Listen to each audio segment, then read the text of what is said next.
আজকের ভিডিওটা শুরু করছি ভানু ভবনের রাস্তা দিয়ে, দার্জিলিংয়ের ভানু ভবনের। এই রাস্তা দিয়ে ভিডিও শুরু করার কারণটাই হলো আমি যে হোটেলটায় স্টে করেছিলাম সেই হোটেলটা এই রাস্তা দিয়েই যেতে হয়। আর আমি কোন হোটেলে স্টে করেছিলাম, হোটেলটা কেমন, সব কিছু ডিটেলস কিন্তু আমার আগের ভিডিওটায় আছে, আপনারা চাইলে দেখে নিতে পারেন। আজকে আপনাদের সাথে শেয়ার করব দার্জিলিংয়ের ম্যাল রোড, ওখানে খাওয়া দাওয়া এসব নিয়ে।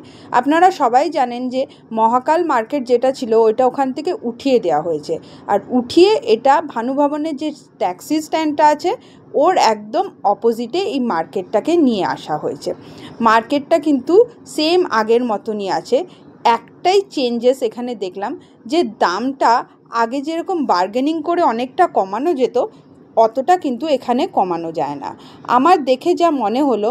কারণ একটাই, এই ভিতরে মানে দোকানগুলো দেওয়ার একটা হয়তো ওদের কোনো ট্যাক্স বা টাকা দিতে হয়, যার জন্যে এখন কিন্তু দামটা অতটা ওরা কমায় না।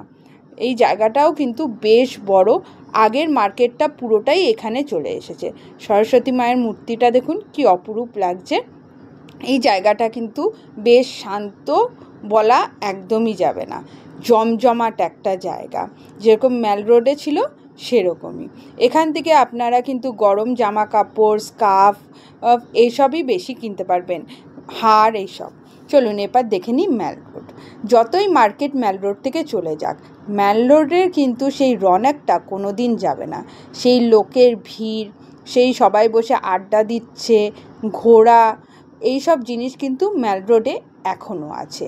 আর যেগুলো একদম দোকান, যেগুলো মানে ফুটপাতের উপরে না, নর্মাল দোকান ছিল, সেই দোকানগুলো কিন্তু এখনও ম্যাল রোডের উপরে আছে। ম্যাল রোডে গেলে সবথেকে ভালো আমার কোনটা লাগে জানেন? এখানের রাস্তার চাগুলো খেতে। এখানে রাস্তার চা খেতেও যেরকম ভাল লাগে, এখানে বড় একটা দোকান আছে, সেখানের চাটাও কিন্তু বেশ ভালো। আগেরবার আমরা গেছিলাম, কোন দোকানটা আপনাদের আমি পরে দেখে নেব। আর আরেকটা কথা বলে দিই, দার্জিলিংয়ে আপনারা যখনই যান একটু মোটা কিন্তু সোয়েটার নিয়ে যাবেনই। কখন যে এখানের ওয়েদার চেঞ্জ হয় কেউ বলতে পারবে না। জায়গাটা দেখুন ম্যাল রোডের, যারা গেছেন দার্জিলিং তাদের তো বলার কিছু নেই, যারা যাবেন ভাবছেন তারা এই ম্যাল রোডটা শুধু দেখুন। এখানে বসে আড্ডা দিতে দিতেই কিন্তু আপনাদের সময় কেটে যাবে। এখানের ওয়েদার, এখানের লোকজন, এসব দেখতে দেখতেই কিন্তু আর যে দার্জিলিংয়ে আলাদা করে ঘুরতে যেতে হবে ওরকম মনে হয় না, আমার অন্তত তাই হয় না। আপনারা অবশ্যই অন্য জায়গায়ও ঘুরতে পারেন। এই যে চলে এসেছে আমাদের চা। দার্জিলিংয়ে এই ঠান্ডা ওয়েদারে এরকম দুধ চা খেতে কিন্তু আমার খুব ভাল লাগে। অনেকজন র চাও খায়, র চাটাও এখানের বেশ ভালো, কিন্তু আমার স্পেশালি ফেভারেট হলো এই দুধ চাটা। দুধ চা খেয়ে আমরা আগিয়ে গেলাম অন্য দোকানের দিকে। এইদিকে দেখুন তিবেট আর্ট বলে একটা দোকান আছে, এরকম অনেক দোকানই আপনারা এখানে পেয়ে যাবেন, কিন্তু আমি সাজেস্ট করব এই দোকান থেকে কেনাকাটা যদি আপনারা একটা স্মৃতি হিসাবে নিয়ে যেতে চান তাহলে নিতে পারেন, কিন্তু এই দোকানগুলোর দামগুলো কিন্তু অনেকটা বেশি। আপনারা বাইরে যে ছোট ছোট দোকানগুলো আছে সেখান থেকে কিনলে কিন্তু সেম জিনিসই দামটা অনেকটা কম পাবেন। আর এই দোকানটা দেখে রাখুন, এর ব্যাপারে আমি পরে আপনাদের সাথে আলোচনা করব। তারপরে চলে গেলাম এখানে আর কি কি দোকান আছে সেগুলো আপনাদের একবার ঘুরে দেখাতে। এখানে কিন্তু একটা ম্যালের উপরেই একটা হোটেল আছে, তাছাড়া আছে গোল্ডেন টিপস। বলছিলাম না একটা দামি চায়ের দোকান আছে, এই গোল্ডেন টিপস। এটা হলো এখান থেকে আপনারা চা কালেক্ট করতে পারেন, আর ঠিক এর অপোজিটেই আছে এদের সিটিং এরিয়া। তাছাড়া এর ম্যালের উপরেই একটা হোটেল আছে, এই একটাই হোটেল আছে। আর এখানে অক্সফোর্ড বইয়ের দোকান আছে, আপনারা গেলে নিশ্চয়ই এই বইয়ের দোকানটা, যারা বই পড়তে ভালোবাসেন এইখান থেকে একবার ঘুরতে পারেন।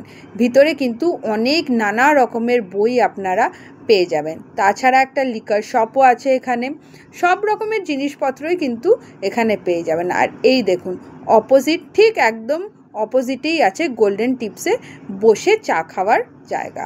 এখানে চায়ের দামটা বেশ বেশি, কিন্তু অ্যাম্বিয়েন্সটা আর এখানে চাগুলো কিন্তু খেতে দুর্দান্ত।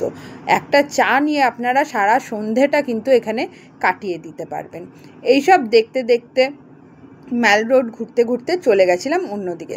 তারই মাঝে বলে দিই, আপনাদের যদি আমার চ্যানেলটা ভালো লাগে প্লিজ আমার চ্যানেলটাকে সাবস্ক্রাইব করবেন, লাইক করবেন আর শেয়ার করবেন। আপনারা সাবস্ক্রাইব করলে কিন্তু আমার ভিডিও দেওয়ার উৎসাহটা অনেক বেড়ে যায়।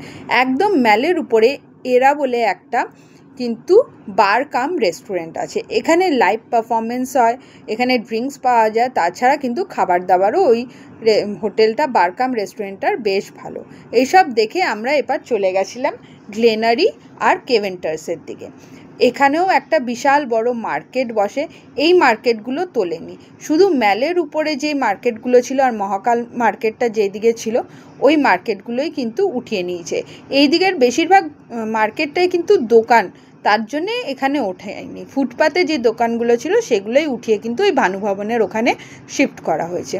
এখান দিয়ে যেতে যেতে প্রথমেই যেটা চোখে পড়ে গ্লেনারি। গ্লেনারিজে আপনারা নিশ্চয়ই যদি প্রথমবার দার্জিলিংয়ে আসেন বা বারবারই আসেন, আমার কিন্তু এই জায়গাটাও বেশ ফেভারিট জায়গা। এখানে উপরে কিন্তু আপনারা ডিনার, লাঞ্চ সব কিছু করতে পারেন। নিচে আছে বেকারির জায়গা, যেখানে নানা রকমের বেকারি খাবার দাবার পাওয়া যায়। আমি যেহেতু এবার অফিস মিটিংয়ে এসেছিলাম, এখানে ভিতরে যাওয়ার সুযোগটা আমার হয়নি। তাছাড়া আমি দার্জিলিং যখনই আসি আমি এখানে কিন্তু নিশ্চয়ই যাই। এইদিকে বাঁদিকে আপনারা হাঁটতে হাঁটতে দেখতে পাবেন 16 আনা। এটা হলো বাঙালি খাবার।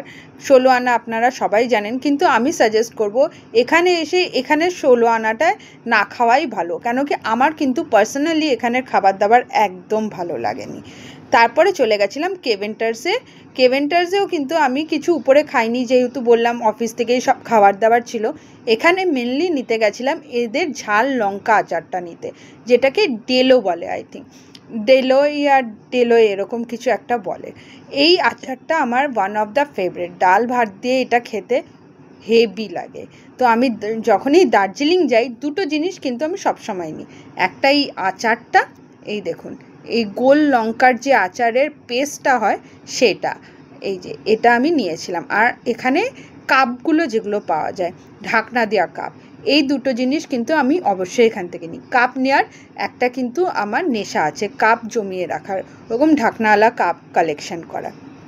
এখান থেকে ডেলো নিয়ে আমরা এবার চলে গেছিলাম সেই আগের জায়গাটা, এই যে নাথুমলস। এইটা একটা ছোট্ট মোমোর দোকান। আগের বার এসে আমি এই মোমোর দোকানটার খোঁজ পেয়েছিলাম। এখানের দোকানটা কিন্তু দেখে আপনাদের মনে হবে যে এরকম ছোট্ট একটা দোকানে কি আর মোমো পাওয়া যেতে পারে, কিন্তু আপনারা বিশ্বাস করবেন এখানে আসলে আপনারা এখান থেকে একবার এদের চিকেন মোমো তাছাড়া এদের ভেজ মোমো দুটোই একবার ট্রাই করে দেখবেন। 70 আর 80 টাকা করে নেয়, চিকেন মোমো 80 আর ভেজ মোমো 70 করে। খেতে এত ভালো, মানে এখানে ভেজ মোমোটাও এতটা ভালো খেতে যে আপনাদের কিছু বলতে মানে বলার মতন নেই। আমার তো ফেভারিট। আপনারা অবশ্যই এখানে এসে মোমো ট্রাই করবেন। 8 পিস করে দেয়। এদের চাটনিটার সাথে মোমোগুলো খেতে হেভি লাগে, একদম নরম তুলতুলে।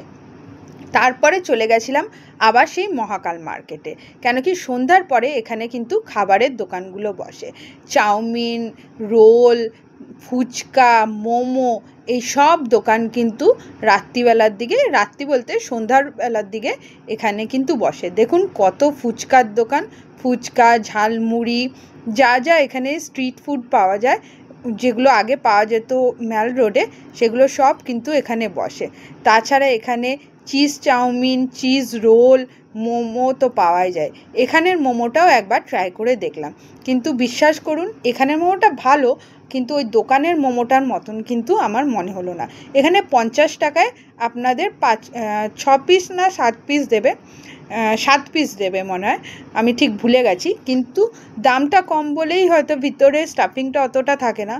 আর ওই দোকানটার দামটা একটু বেশি হলেও খেতে কিন্তু খুব দুর্দান্ত।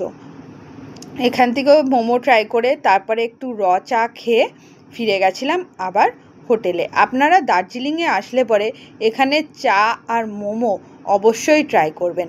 আর একটা এখানে চকলেট পাওয়া যায়, সেটার আমি ভিডিও করতে পারিনি, কর্ন চকলেট বলে, সেগুলোও কিন্তু আপনারা আপনাদের বাচ্চাদের জন্য বা ফ্যামিলির জন্য নিয়ে আসতে পারেন। আমি নিয়ে এসেছিলাম, মিষ্টি কম, দুর্দান্ত খেতে চকলেটগুলো।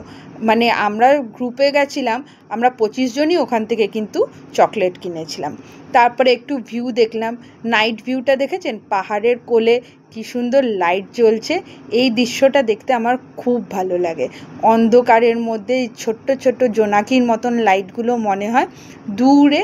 আর তাছাড়া পুরো শহরটাকেও আমার খুব ভাল লাগে। দার্জিলিংকে যে হিলের কুইন বলা হয়, একদম সত্যি কথা, যেরকম ওয়েদার সেরকম ভিউ, মানে এখানে আপনি বোর হবেন না। একা যান বা বন্ধুদের সাথে যান, ফ্যামিলির সাথে যান, প্রত্যেকটা লোকের সাথে আপনারা এখানের ওয়েদার, এখানে এনভায়রনমেন্ট সব কিছু কিন্তু এনজয় করতে পারবেন। এখানে একটু টাইম কাটানোর পরে আমি ফিরে গেছিলাম আমার হোটেলে আমি সকালে কি ব্রেকফাস্ট করেছিলাম সেটা চলুন আপনাদের সাথে শেয়ার করে নিই। প্রথমেই ছিল স্যুপের সাথে কিন্তু এখানে অনেক রকমের জিনিস দিয়েছিল, mushroom, noodles, chicken, baby corn, egg white, এগুলো দিয়ে আপনারা কিন্তু নিজের মতন নিজের স্যুপটা বানাতে পারবেন। তাছাড়া ছিল সসেজ, সেদ্ধ ডিম, তাছাড়া প্যানকেক, এটা বিন ছিল, বয়েলড বিন, পাস্তা, আর ছিল এখানে ইডলি, ধোসা, লুচি, আলু বড়া, ব্রেডস, বাটার, কর্নফ্লেক্স, ফ্রুটস, যা যা হয় একটা বুফে ব্রেকফাস্টে। আপনাদের ভিডিওটা কীরকম লাগলো নিশ্চয়ই জানাবেন।